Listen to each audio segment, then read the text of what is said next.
Hey, Al here. If you like what we're doing and you like the conversation, consider hitting that subscribe button. Now, here we go. Hey, how is everybody? Al here. Welcome to the channel if you are new here. We are talking Ad Astra today. I thought I was going to have to do this on the road, but I was able to actually get this review in before I hit the road. So, let's talk about this movie. Now, I have really one word that probably will explain this movie because there's a whole bunch of buzz, a bunch of hype, a bunch of excitement about this. I was excited going in, but my one word is, well, actually, let me show you.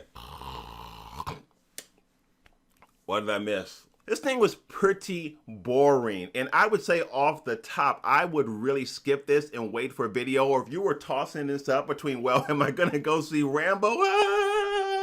That was just crazy. I don't know why I did that. Go see Rambo. That's what I would say. So this movie does center around Brad Pitt, who is an astronaut, goes to space looking for his father, but is also dealing with a lot of internal issues as well. Now, the movie is really beautifully shot. So everybody who said that, everybody who talked about how well the movie was shot, they were absolutely right. The depictions of space in this are really jaw-dropping. So if you've ever wondered what it would be like to be in space, but you're like me and terrified of ever going there, this movie does give you a nice visual of what it would likely be like to be in that environment. And from that standpoint, it's an excellent movie. It is really visually very stunning, really visually very satisfying. But from a storytelling standpoint, boy, is it a snoozer. There is a lot of voiceover in this movie, which is cool because it fits with the tone of this movie, because Brad Pitt is in his head a lot in this movie as he's really examining some things that have gone on in his life, the relationship between he and his father. All those things are swirling around in his head, and we are kind of listening to his thoughts as he goes throughout the movie. So from that standpoint, the voiceover works pretty well.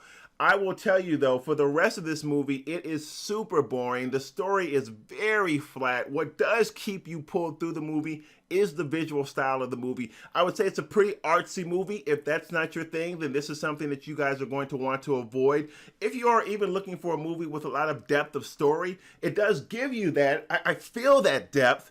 But the problem with it is it's just not very interestingly told. And I almost feel like it relies too much on the visuals to pull you through the story instead of giving you a much more compelling narrative. I understand what they were going for here. I feel like the tone of this movie was to tell you something that was very visually engaging and very contemplative in its story. But the way that that story is spun out to us is very hard to get into because it's a snoozer, is really what I'm trying to say.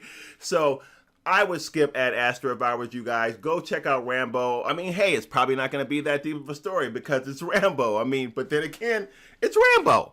So you got to go check that out and see what's going on with that. Guys, I will see you on Monday night Eastern Standard Time, PM, where we go live on the channel, and I'm looking forward to hanging out with you guys. All right, I'm out for the weekend. I'll see you guys when I get back. Peace.